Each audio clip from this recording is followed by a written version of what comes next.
Benjamin, bienvenue, France. Sounds like you have had a good time on the continent.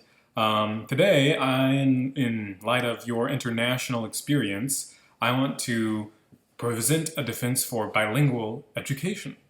It could be French and English bilingual education. It could be Spanish and English. It could be Japanese and Italian. But bilingual education has a lot of research backing it up. I'd like to explain. The way I'm going to explain is by showing you my wallet.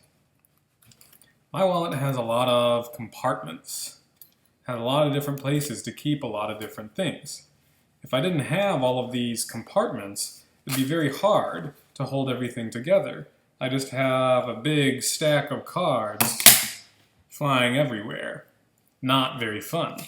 So, how does compartments relate to bilingual education?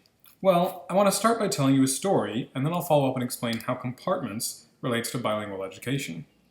So this is a story about the Nalakites from Nalikon and the Phalakites from Phalakon. So the Nalakites from Nalikon were a very powerful group of people.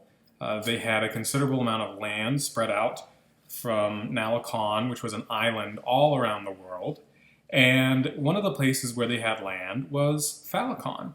And the Phalakites in Phalakon were themselves subjects to the realm of Nalikon. And the Phalakites decided that they didn't like some of the rules that the Nalakites were imposing, so they decided to rebel.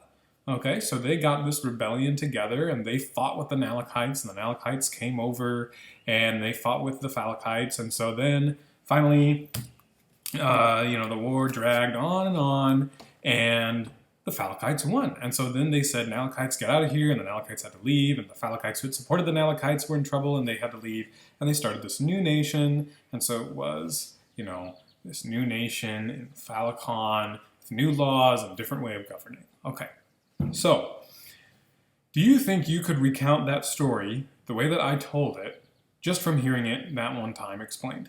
Maybe you could if you're a good listener. Right?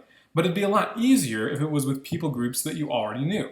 So, for example, that was a very, very generalized telling of the American Revolution, except I switched out the words. So instead of talking about Britain and the British, I talked about Nalakites and Nalikon, right? Instead of talking about Americans and America, I talked about Phalakites and Phalakon.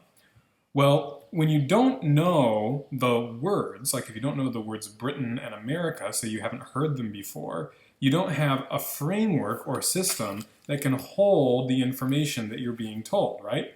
So it's a brand new word, just like Phalakon or Nalikon, to certain students. So say a student has grown up in a family where they speak a different language than English, they've never heard the word Britain, and then they have a social studies lesson about the American Revolution. It's the first time they're hearing the word Britain. They don't have a framework to put that information into their mental system, right? Whereas if they were told that lesson in their native language, right, and then maybe on another day taught a corresponding lesson in English, they would have that framework from their native language to insert the information into and be able to carry it forward in a corresponding language, such as English.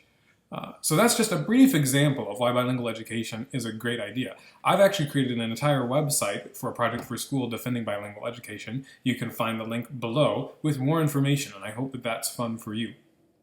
In other news, I'm enjoying life here in Illinois.